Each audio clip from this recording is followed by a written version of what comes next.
Hindi natin kaliligtaan ang ating mga manggagawang Pilipino, lalo na ang mga middle class, pati na ang mga maliliit na negosyo. Alam natin na sila rin ay nabibigatan sa epekto ng krisis. So to ensure the continued progress of the middle class amidst the lingering effects of the crisis, we will pursue tax relief measures that promote growth, that generate revenue, and advance equity towards socio-economic sustainability.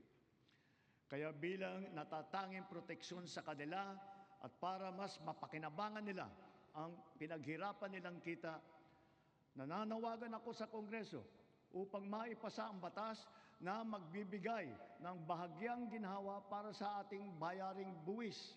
Una, palawakin natin ang exemption sa income tax.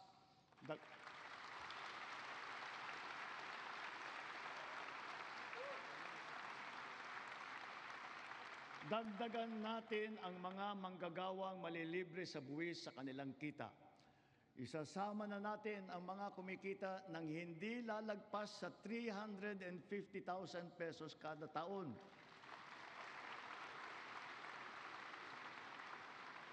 Kasabay nito ang karampatang pagbaba ng income tax ng iba parang manggagawa. Pangalawa, ang mga maliliit na negosyo ay hindi napapatawan ng minimum corporate income tax.